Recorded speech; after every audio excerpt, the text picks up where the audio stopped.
hello. Welcome again to your favorite online show, Talk Shop, where we tell it like it is and let the chips fall where they may. And as we always say here, truth crashed to earth shall rise again. That's just it. No matter what you do, the truth I hear is like a cork. It's like trying to push a cork down the water. It will always pop back up. So that's why we say truth crashes shall rise again. And something before I begin today. I am very, very, very happy because I can see that this show has brought together a whole generation of thinkers who think radically and who are ready to move. It has put together people who are, how do I put it, not only sick and tired, but they are sick and tired of being sick and tired. And I told you that when you get to that stage, it means you are ready for change. So I want to welcome you all. For those people who go way back to my Vibe days, I call you members. So all you members, because you go way back, Vibe days is late 90s. Thank you very much, my dear members, for sticking with me. And also the new ones, I call you new members. The new members too, thank you very, very, very much for sticking with me. And trust me, truth crashed to earth shall rise again. And what time is it, folks? It's nation time. It's nation time. And I just say that just to make sure that we remember that our allegiance is not to any political party. Our allegiance is to the nation. End of discussion. So we'll keep at it and we'll help any political party whose interest is in building this nation. Because we need help, man. I meet the youth, and when they talk to me, Kev said, I'm listening to your shows, but how do I get hope? You know, the youth, they are desperate. You think people get up and cross the Sahara? People pay money to try and get out of Ghana just because they want to? No, it's because they have lost hope. So all I'm trying to do with this series to keep hope alive. And trust me, we're going to engage on the 7th of December after Mahama has sworn in. And when the resetting agenda has started, you will hear from us. Folks, we voted for change. We have got the change. But I tell my dear youth and everybody, it's only the beginning. Oh. This is only the beginning. Yes, we voted for change, but there will be no change until you and I change our character. Otherwise, it's the same old Ghana. The same old unreliable people, the same old hypocrites, the same old people who do not stick to time, the same old people who like gossiping. It's the same old people. So what happens if you change the government? And it's still the same old people, our same old mentality, our same old behaviors. If we keep all those same old things, but we change the government so we have a new government and think that, oh, there we are done. At least we have a new government.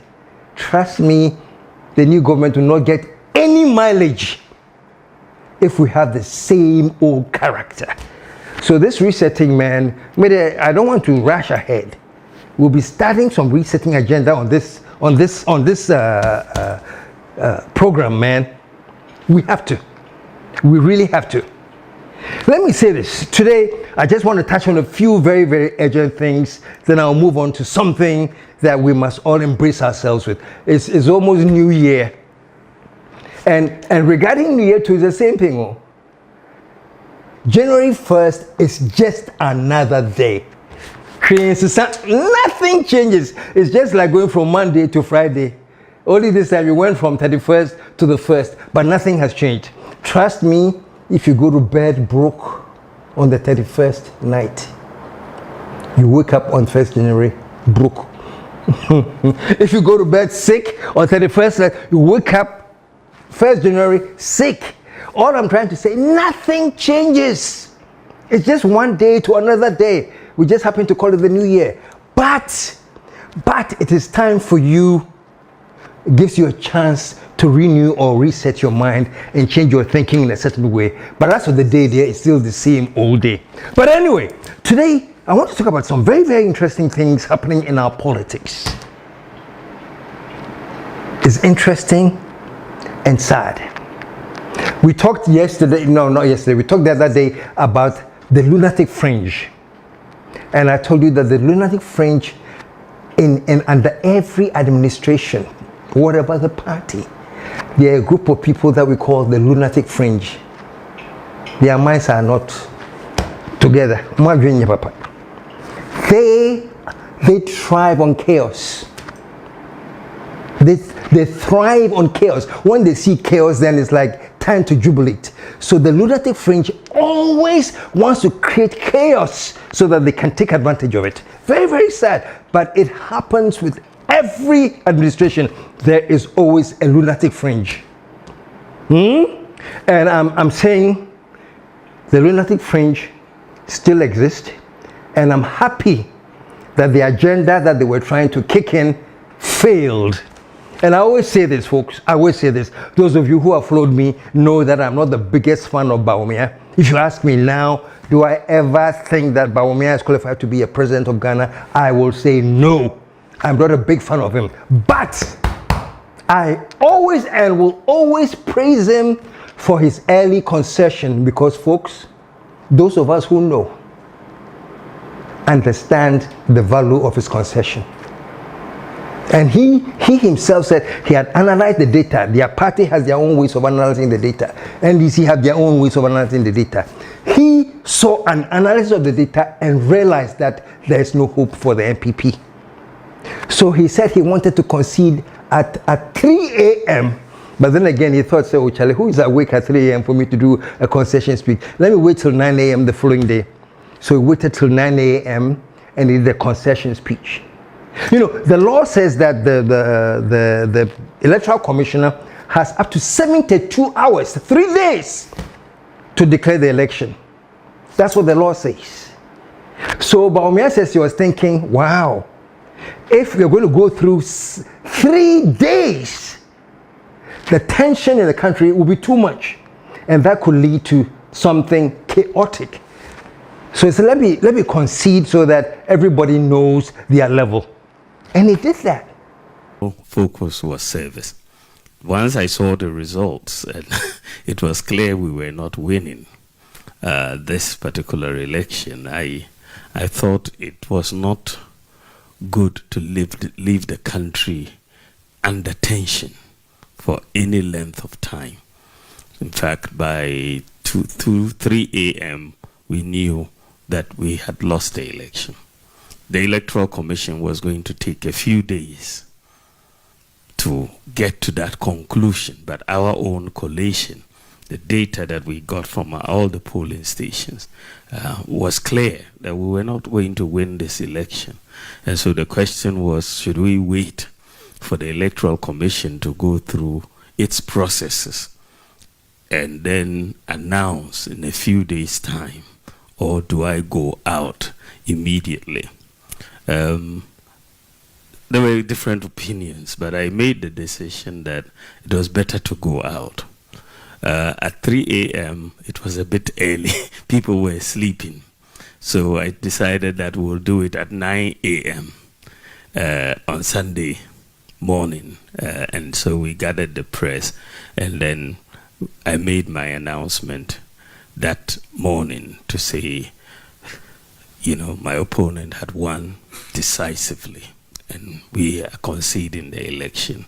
And I think that that helped bring down the tension in the country. And trust me, if he hadn't done it, the EC would have said, well, the law gives me 3 days. So even if they know within they have known the results within 10 or 12 hours, they'll wait because the law permits them up to 3 days. And that's very interesting. The law doesn't say that the Electoral Commission should declare the results in 3 days or in 72 hours. It says they are given 72 hours, which means anytime within the 72 hours, you can do it.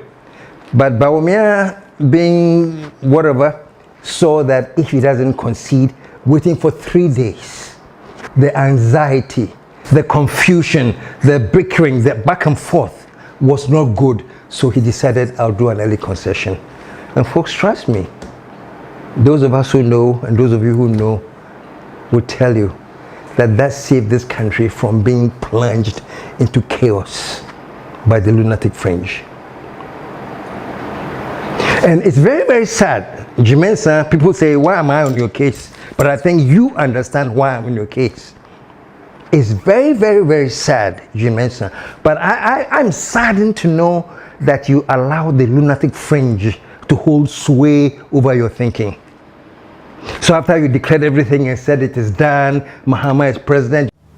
I have the singular honor as the returning officer of the 2024 presidential election to declare His Excellency John Dramani Mahama as the winner of the 2024 presidential election and the President-elect of the Republic of Ghana with a total percentage of 56.55%.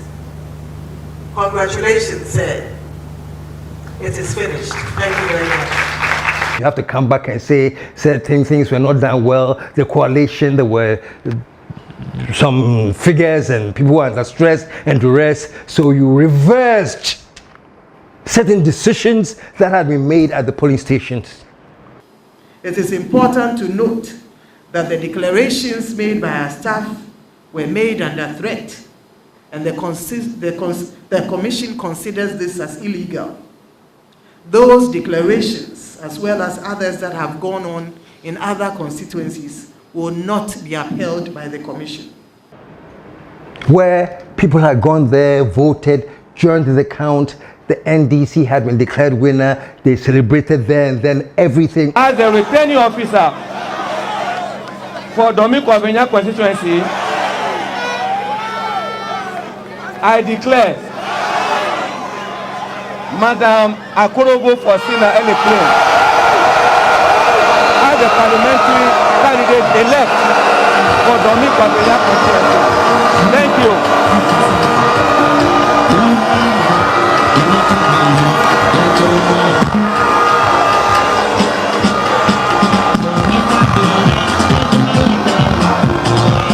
All of a sudden, you and Bossman said there was some stress and some chaos and whatever it is that you saw that most of us didn't see.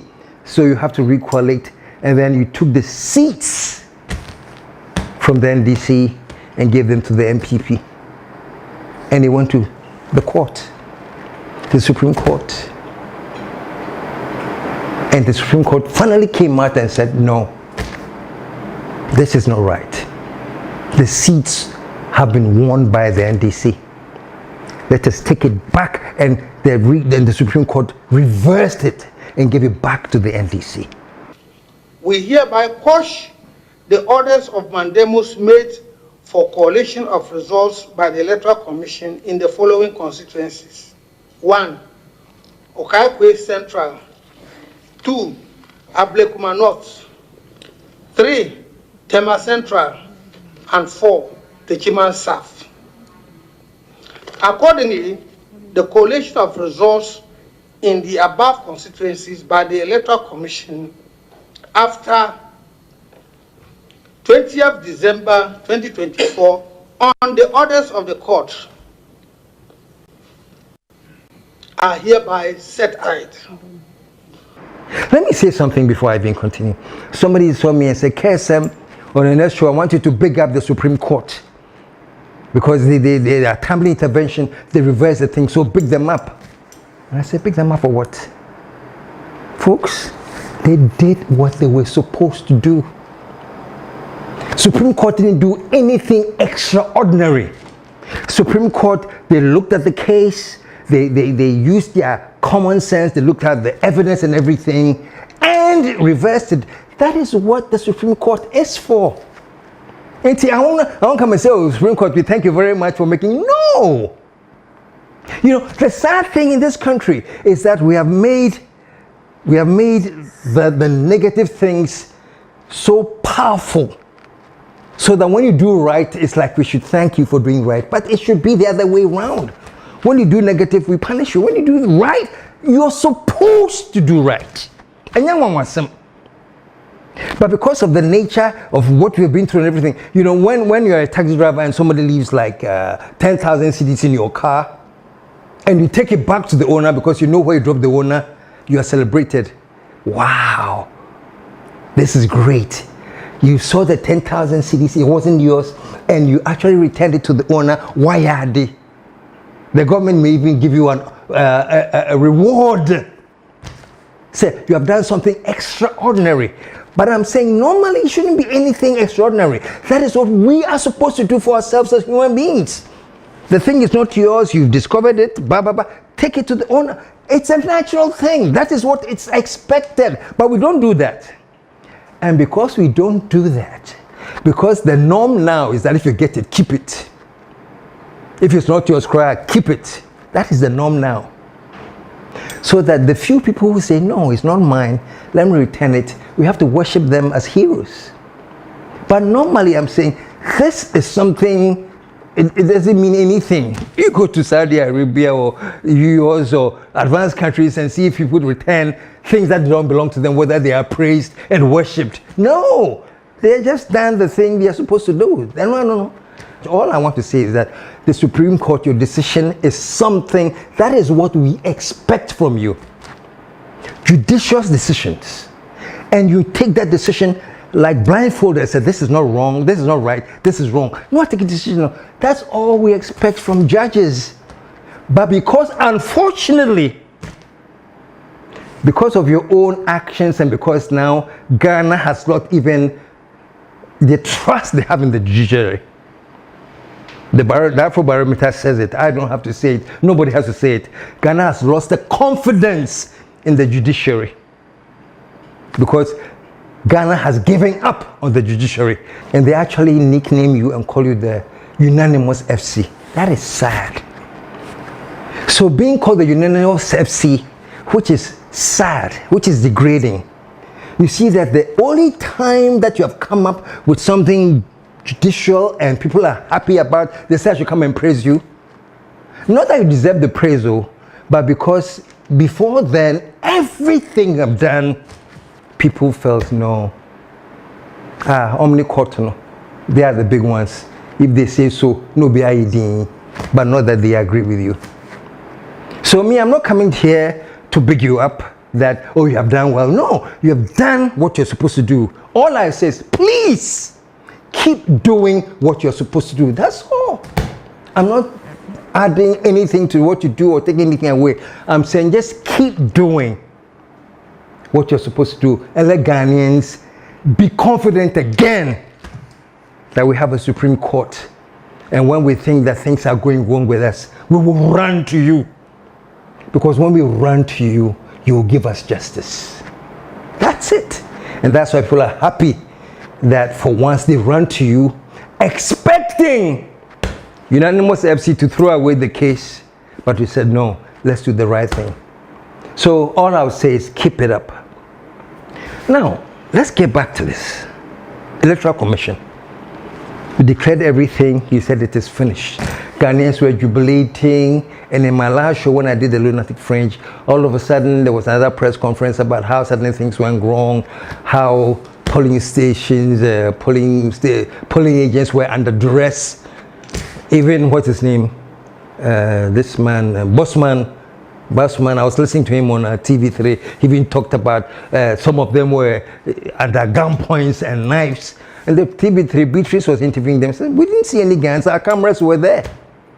The same people who declared the results you are claiming they declared said no, that's not what transpired. And that at a gunpoint, at a knife point, I was compelled to declare a winner who didn't win. Our cameras were there. I don't remember we reported that they put knives and guns on the head. Did you watch the declaration of Okankwe Central? Have you seen the footage? I did. Did you hear the officer saying I declared with 78%? No, but did you hear that? I'm asking you a question specific to what you just said, which is the guns and the knives, and I'm saying that I don't recall our cameras recording that. But usually in those because that's what you're using to say under duress. No, the point is under duress. Apart from that, but where were the guns? You know? And where was the duress? And they have the footage to show the election ended, people counted, and the results were declared, and they all saw it. So, Boss Mane, the guns and the knives, where were they? Do you have footage of that we don't know? So, folks, I don't want to keep dwelling on this all the time. The point is that change has come. The NDC has won. Change has come. And as I said, it's just the beginning. Will there real change, me and you, will that also happen? That's the next big question, folks. But in the meantime, folks, I am have been very disappointed with the Electoral Commission. This is me. I'm not speaking on behalf of anybody. You can be very happy with them. That's your decision. Great. I have nothing to say about it. But me, I'm very, very disappointed. It was seemingly a smooth election. Everything went on well. But trust me, those of us who know what went on behind the scenes will shock you to get the election to be this smooth. There was a whole, for lack of a better word, let me say, war behind the scenes. People fighting to make sure that thumb-printed ballot papers were not allowed. There were hundreds and hundreds of already thumb-printed ballot boxes. People intercepted them. And in the trunk of the Uber, it had ballot boxes. The boxes filled with papers. And we asked them, why are you coming this late? Because it was 10:48 p.m. And they said that they didn't answer us. And they said, why are we causing a commotion? And we said, we are not causing a commotion, but where are you coming from? A gentleman said, we are coming from Tema Central. And we said Tema, and another lady said, we are coming from airport. And we said, why is there no police guy following you guys? And they said, they don't know why. Why is there no security? We don't know why. And we said, we are following you. We followed them, we came here. No policeman. And the youth took the ballot boxes and opened them and threw them away. So over here, we are not supporting rigging of the election. We are being patriotic and we stand for democracy. What is happening now is that the police station brought their ballot. That's their ballot boxes. That's like 2 hours ago and all that.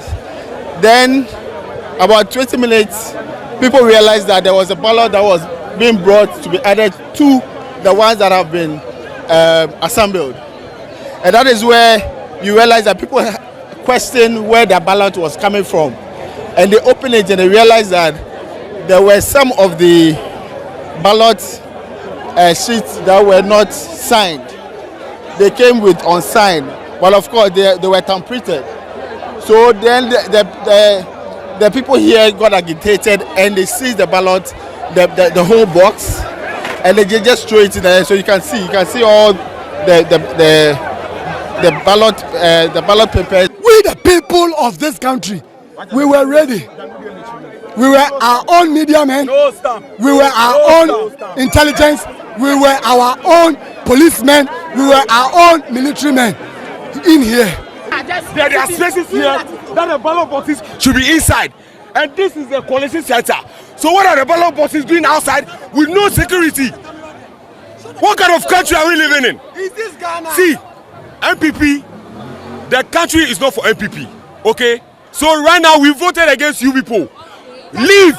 The things that went on behind the scene that some of us are privy to will shock you. So it wasn't like, oh, everything went well and everything. No, if things had gone the way of the lunatic fringe, you would have been surprised how much rigging would have gone on in this country. And the rigging was so planned and was so calculated and so brilliantly crafted that they were so sure, come hell or high water, we are winning this election.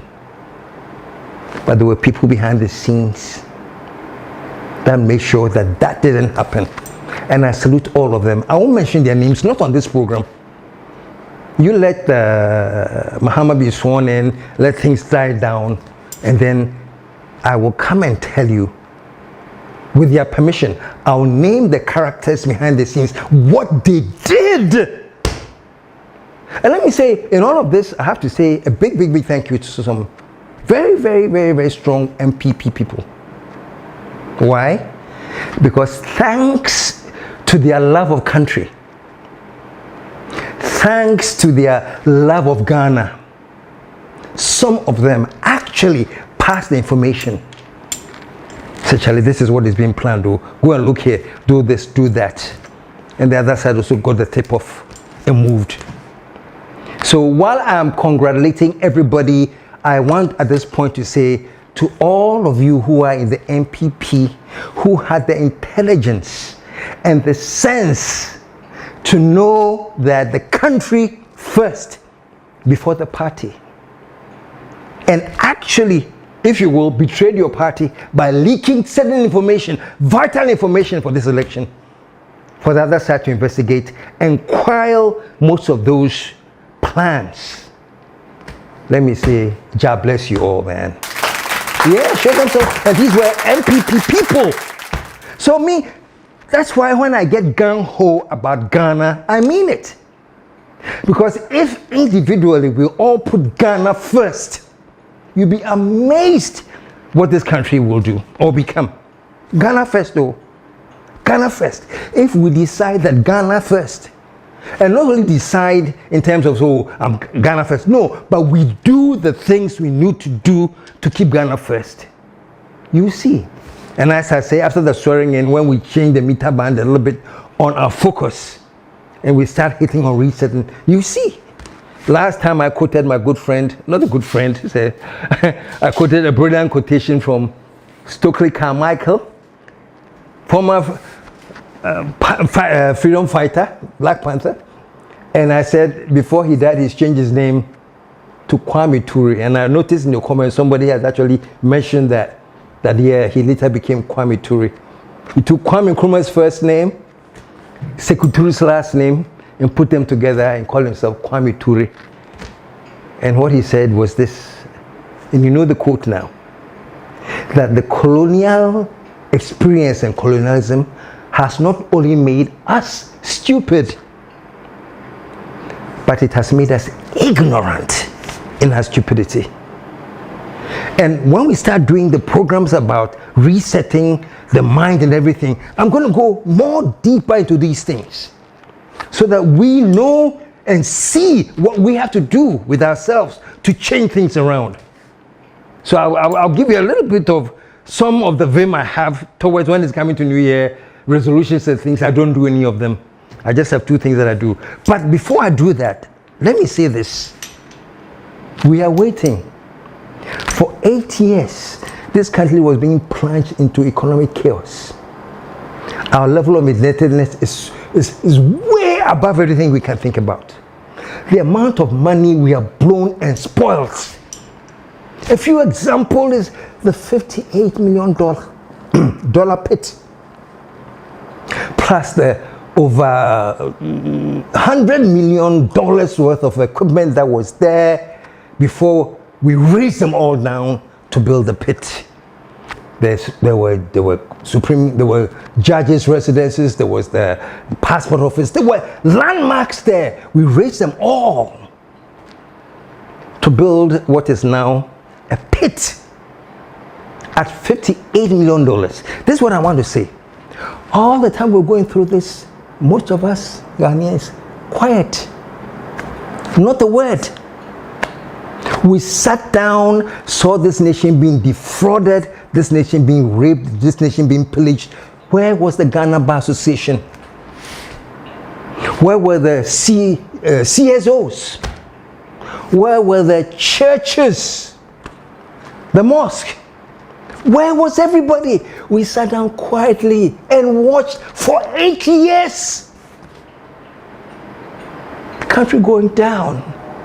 Even headmasters who were heads of institutions during the free SHS had so many problems fraught with the system. that the intelligent thing to do was just, Charlie, we're having these problems. We have to do this, we have to do that. No, they were all quiet. Because if you dare open your mouth and say you are encountering any problem with free SHS, they either transfer you or punish you. Everybody was quiet. And now all of a sudden, even in the transition, the voices have started coming back. My own dear friend, Giftia Fenyedazi, are you not a member of the Council of Elders? You're not just an ordinary person, no. What a Council of Elders that advised the president. For 8 years, maybe you advised him quietly so it wasn't a public notice. I don't know. But for 8 years, we didn't hear anything from you. All of a sudden, we've heard your voice again that we need to fight corruption and nepotism. Really? Oh.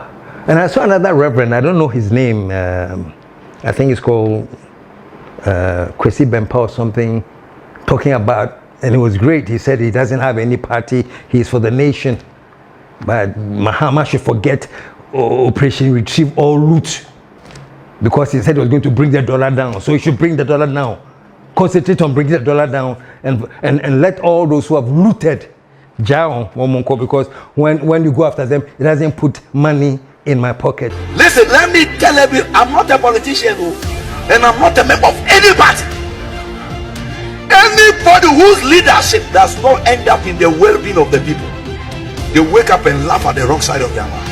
Now I've seen the new people also making oh, let's catch this one. My friend, take your time. We didn't vote you to be catching people. Do the economy well. That is why you said you will come. Catching somebody will not bring money into my pocket. So stay focused. We'll catch this one. We'll do this one. We'll do this one. No. That's not our business. That's not our business. Bring the dollar down. You say you will do it. Do it now. Do it now. Wow. The agenda has started. That is the tone of the propaganda that we should expect now. Bring the dollar down. Let those who have looted loot. Folks, you have to watch out. All those people who decided that they have nothing to say. I'm just waiting to hear what you have to say now. There is a democracy. Yeah, sure. All the questions I will ask you, say, really? So you're seeing things that are going on wrong now, and for the last 8 years, everything was perfect? Anyway, I have a quick advice before I move on, because I don't want to spend too much time on this politics. We are going into a new year, and I'm looking forward to the new year. All I will advise Jean Mensa and Bosman Asare, and perhaps other people in the Electoral Commission, please do Mahama a favor. Don't let him have to come to power and fire you. Write your resignation letters nicely. You ain't Tokobi anymore. Write your nice resignation letters and give him, even before he becomes president. Don't give him the additional chore, says, or fire more.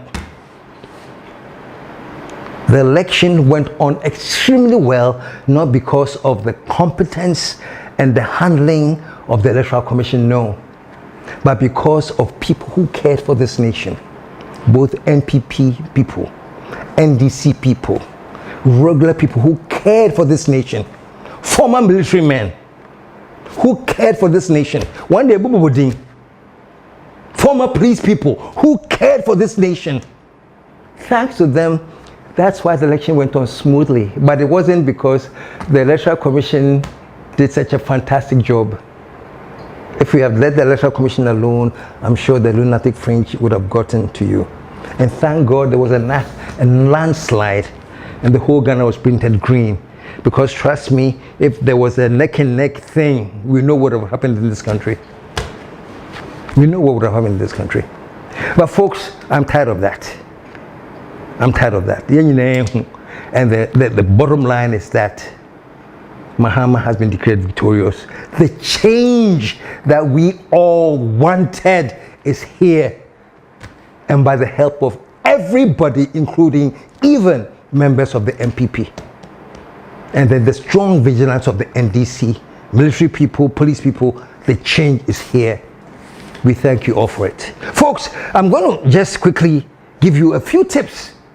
This is going to the youth. The old people like my age, we have had these tips. We don't care you. This is for the young people. Let me tell you, it's coming to New Year. You're going to start making your resolutions. And from now on, I won't do this. From now on, I won't do that. Let me tell you, 2 resolutions that you need to keep in mind for the rest of your life. No matter what. Just keep these 2 resolutions in your mind. My dear people. Number one, that in this world we have 2 points. One is choices. Choices. CHOICES. The choices. That's on one side. And the other side is consequences. Choices and consequences. And please understand, my dear friends, especially you, the young ones, please understand this. Whatever choice you make, you're going to get the consequence. Don't forget that. And this is the universal law I was talking about the other time. It's a universal law that if you make a choice, you're going to get the consequences. Of course, all religions have applied this universal law in their own way. If you go to Christianity, the Bible says that, be not deceived, God is not mocked, whatever a man soweth, that shall he reap. Choices and consequences. The Quran, I don't remember the exact part, but it says that he who practices godliness will get the results of godliness. And he who practices in evil things will get that result. It's the same thing. And I think if you go to the Baha'i have a concept called reciprocity. That be careful what you're throwing, because reciprocity is at work. The Baha'i have it. Hindus have it. I think Hindus call it the law of karma.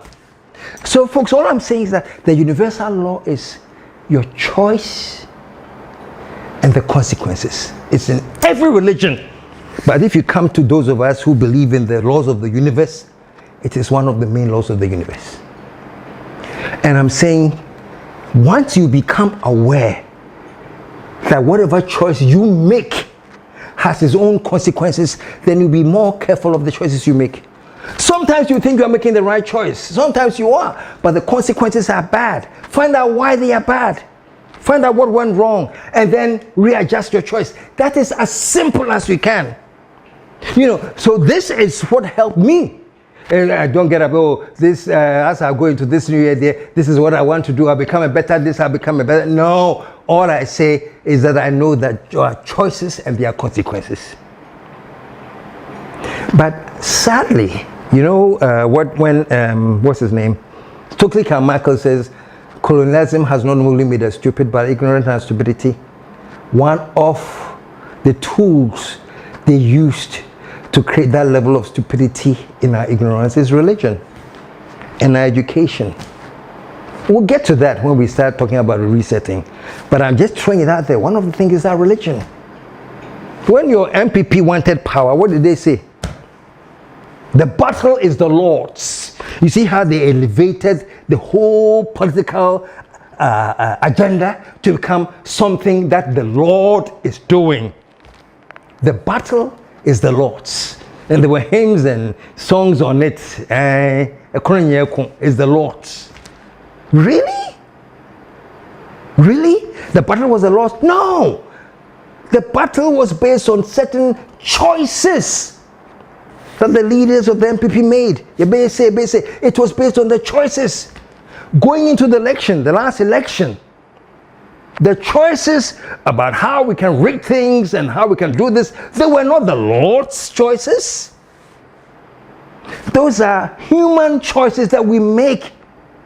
But so many times, sadly, we just cloak it with God. The battle is the Lord's. I remember very, very well when all of us were told that Nana Addo was chosen by God himself to rule Ghana. How many people went to church in their white? Let's go and thank God for choosing and giving us Akufo Addo. The battle was the Lord's and the choice was the Lord's. God, this God who doesn't make any mistake, this God who knows everything, chose Nana Addo. The battle is the Lord's. Folks, 2024 election, do you see how we rejected Nana Addo? What happened to the Lord's decision? Common sense tells you that that decision was nobody's decision. It was just choices. Folks, look, when we go to vote, we vote based on the choice that we are making. And the effects of the voting are the consequences that we get after we vote. So if you make the wrong decision, you get the wrong consequences. So I'm just saying this, going to the new year, my dear youth, please open your minds. Realize that there are consequences of any choice that you make. And the funny thing is that because religion has sort of brainwashed us, sometimes we make certain choices, and when we get the consequences, then we blame God. We make the choices, and then when the consequences come, we are not responsible. Some God did it. So all I'm saying that for this new year, and I'm talking to the youth, not the grown-ups like me, for the youth, please understand this. Whatever choice you make, be prepared to take responsibility for the consequences. There will be there are consequences. And once you have this in mind, let it guide you in everything you do. Let it guide you in all the choices you make, because every choice comes with its own set of consequences, and the consequences you are responsible for. You know, we have been told that, oh, Nyame. That's why when somebody says, what are you going to do about it? No. God gave you brains to think. So, and it's not in God's hands. So He's waiting for you to see how you're going to use your brains to advise yourself in that particular situation and what you're going to do.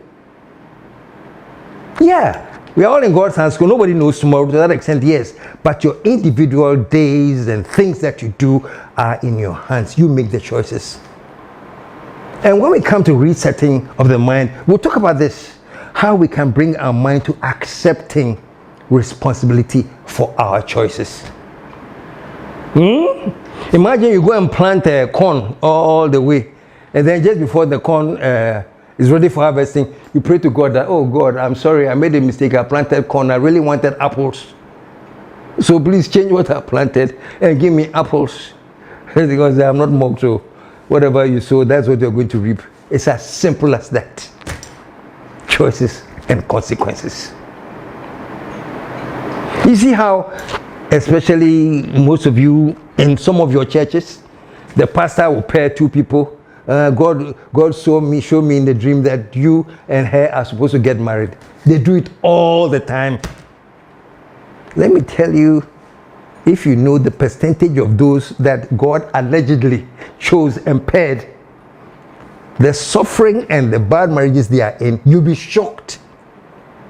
You'll be shocked. They've gone into abusive marriages and things that are shocking. Because the whole thing was false. Say, no, together. No. Make your own choice. Decide why you are making the choice. And understand that the responsibilities will come and you are responsible for it. This is just something short I'm giving you for now to engage you in your new year and the plenty resolutions that you make. So I'm ending on that. The only resolution that I want you to make today, dear youth of Ghana, say you're going to make choices and there are going to be consequences from that choices, and you have to be ready to bear responsibility for the consequences. It's in your hands. including voting and everything. But let me end here. As I'm here today, I just wanted to touch on a few things, and because you're going to the new year, just advise my younger ones how their mindset should start changing. Start thinking the choices you make and the consequences that come with it, and how you accept the consequences as your responsibility. Don't give it away, and don't let your pastor tell you it is your mother. Oh, mommy, it's from your aunt, it's from your friend. No. They are results of the choices you make. Look at the consequences and think. In the meantime, folks, look, it's coming to 31st, and you're going to hear all the charlatan false prophets talking all kinds of crap about you and what you should do and what you should not do. And think the choice is yours. Whatever choice you make, the consequences will be yours. Don't allow your charlatan to tell you, say, oh, this your mother be, or your aunt, or they have a way of framing things to let you think that you are not responsible for the choices. It's all in the spirit world, and then confuse you. And then, poor guys, you won't walking around. Please. Thankfully, that we have elected our president, so I don't know. Most of the prophecies in Ghana, I told you, God Ghana has a Ghana card. So God's prophecies in Ghana are all about who is going to be the election leader. But now that the elections are over, watch out for the prophecies you're going to be getting in your personal lives. And they will wreck you like there's no tomorrow. Because trust me, choices and consequences are universal law. Every religion has its own version, but they're universal. So watch out, folks. But let me say this. Ano kwamo mianka na awodi nipa pina ekwate timu pao amani pampempema wale agu odia sampa spiritual and herbal center awo womo yade se wombe muwenya basisi a yade beti se stroke gonorrhea anabama waye mre e wampamu low sperm count womo wanu aduro tatahwe ene je sam se sabane sunsumu nsama womo tenete se ye sunsumu aware anasa yare bi ne yade amawo pampabone anabo ana wanya abai amane e court case wobetu charge osisi a enam omadwuma panti ni pampempem ene be fo kofie akoye sunsumu nyuma edemom se mosini ene enzimani akabom dia sunsumu niama asie betu obi aje wukunu anasa woyere awaresem adwuma sam akwantuom nsam ni nyina aya sumasem fabadan odia sampa spiritual and herbal center obehuyan of New Koforidua ejoso ne konongo infinfin aye Ashanti region ehon ma number aye didi dwuma no aye 054 3304976 and I say 020 134 0421 054 330 4976 and I say 020 134 0421 Odia Sampa Spiritual and Herbal Center. You be do us some amount.